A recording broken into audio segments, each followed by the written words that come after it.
trade information against. Because in the background, of course, we've got these you've got the histogram. You've got the histogram, which is the p-value, and the p-value in this instance is the probability of a null hypothesis. A null hypothesis is proven to be true. So obviously, the probability that the market is pure chance. Well, we know that this is not a pure chance market, right? Hold on a second.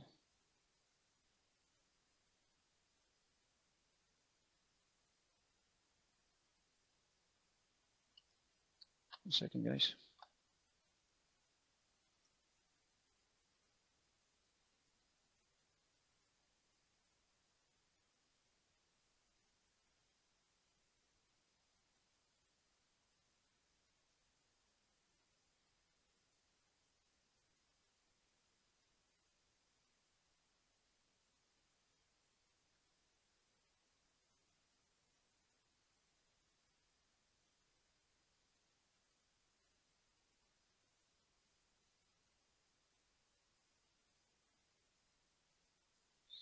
So this looks like quite a good scenario. Well, there shouldn't be pure chance in this relationship, should there? Any pure chance means an opportunity, doesn't it? So pure chance is when we start seeing this rattling up into these areas up here, doesn't it? That's when we start seeing that pure chance narrative starting to spike into these areas. So obviously, if we've got a p-value of 0, it's basically zero chance. So in other words, we get a p-value of 0 the closer we get down to minus 1.0. So obviously, when we start seeing the p-value going away up to this top line, this is pure chance. This is pure random noise. Well, the bond should not be random noise. With the bond shouldn't be random noise with oil prices, should it?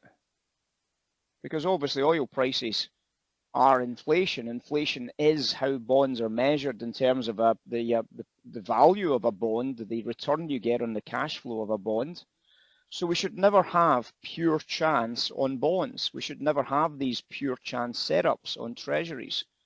Now, this means that if we get a pure chance setup in these areas here, if we start seeing these pure chance setups developing in these areas, we know that this is all wrong. We know that these pure chance setups are all wrong. So what do we do about it? Well, that's going to be opportunities to hedge bonds against oil. So when we start looking at those pure chance setups and bonds against oil, we start looking at those correlations completely the opposite, agreeing with that pure chance. Now, obviously, this is a negative correlation here. So obviously, if we're going to be selling bonds, we'll be selling oil as well. If we're going to be buying bonds, we're going to be buying oil. So we're going to be doing this as a hedge trade. So the key aspect to this is that if this is pure chance, we've got to try and recognize what the pure chance is. We've got to try and recognize the chance that this is all wrong ties in. So for example, in this type of situation here, you could probably agree with me that if we started to buy some oil and we started to buy some bonds at the same time, that seems to be what this p-value is suggesting, because the oil prices are selling off during that last phase there, and there's a big spike in that last phase there. Obviously on a lag, this looks like it's going to be a long oil trade right here. Looks like it's going to be a long oil trade, p-value, which looks completely and utterly wrong on a correlation that's now breaking. It's back to being it's in the wrong, basically the wrong side, isn't it? Completely the wrong side. So that gives you an idea that you should be buying oil, and you should be buying bonds. So interestingly enough, the bond at the same time goes up. The bond actually goes up, and the oil price goes up. That's an inflation hedge over about 2, 3, 4 hours. And with that inflation hedge over those 2 or 3 or 4 hours, we start to recognize that the banks would have bought oil and bonds at the same time. The p-value, the null hypothesis of 0. So we're trying to show this in a statistical way. We're trying to make sure you guys understand the statistical elements to this so that you can understand this concept, that something isn't quite right. This should always be a negative correlation technically. It should be a negative correlation. So you can see that the p-value of this being a negative correlation, the p-value of the null hypothesis, starts to become pure random chance during this period here. Now obviously you can see that period there, because this is relatively fast settings, that's based on the fact that oil prices are rising. So what are you going to do with oil prices rising at that stage? Well, you're going to sell oil, but if you sell oil, what else are you selling? Bonds, right? You're selling bonds. So if you're selling oil and you're selling bonds, these should be negatively correlated. You're selling both markets. That's suggesting that you're obviously going to trade this as a hedge trade. It's not a pairs trade, as in you're expecting a double alpha profit in this. You're expecting to hedge this. This should have, in real terms, this should have no positive expectancy whatsoever. But when you start reaching up into this this null, and it's this p-value which is away up at 1.0, you're saying that is pure random chance. So I'm going to sell bonds and I'm going to sell oil. The bond price collapsed, and so did oil prices. So did oil prices, collapsed as well. And then if you wanted to, of course, because of the shape of it, because of the collapse in bonds, you know that that's usually the market that's right. So you could obviously start looking into this oil price and say, well, I'm going to flip this oil price into a pairs trade, which is now a straightforward, it's not a pairs trade as in a hedge. It's now a double alpha pairs trade. You're now short bonds and now you're long oil as well. That's a double alpha, and you make a fortune, obviously, on what happens next. So you can see how you can trade out of these things and into these things. You're buying and selling bonds, you're buying and selling oil. Sometimes you're doing the opposite, sometimes you're doing the same. So obviously when this market moves into this positive P series here, you're starting to look at that and say, that's all wrong. Something's not right about this at all. And if you can define exactly what it is, you should be able to make a very, very easy decision. Now, I usually look at this on oil because usually it's oil that's wrong. And I would normally trade the oil to the bond rather than the bond specifically to the oil. But it's, you know, I do bonds to break evens, which obviously has the component of oil in it.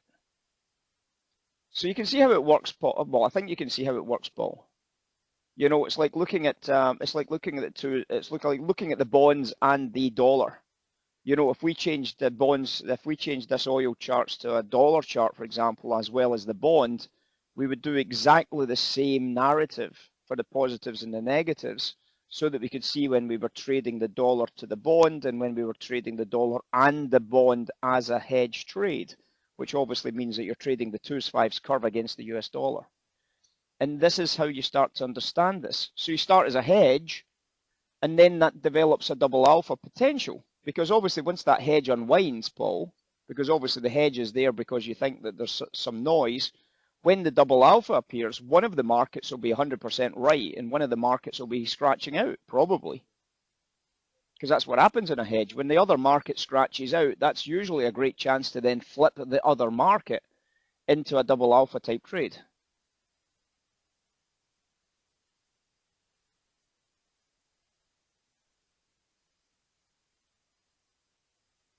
Yes, you can do this, and you can do this in all sorts of markets. I mean, it's like Tim's old-fashioned trade that Tim did. Remember, Tim did copper against gold. Well, take a look at copper prices against gold. Okay, so the comparison security we'll put in here is HG. So obviously the p-value is going to be now negative. The correlation should be a very strong positive correlation. So when we look at the copper price against oil, you'll see the nulls coming out quite clearly here, the 0 points here, very, very clear relationship here. So obviously when it starts giving us this p-value up towards the 1.0, you can see that that p-value up towards 1.0 happened when oil prices were getting murdered here. So obviously you'd be looking at this and saying, right, well, that's all wrong. I'm going to buy oil. Well, if you're going to buy oil, the high probability is at that stage, assuming copper's not a lot lower, the copper would be a sell. So that's a hedge trade, because that would be a hedge trade. Oil longs, copper shorts would be a hedge trade. So when you see that value of 1.0, that's pure randomness. It shouldn't be random. They're both commodities. They're both industrial commodities. So when I see a randomness in these two markets, I start thinking to myself, there's something fundamentally flawed with this. You can see it, for example, on oil in this rally here.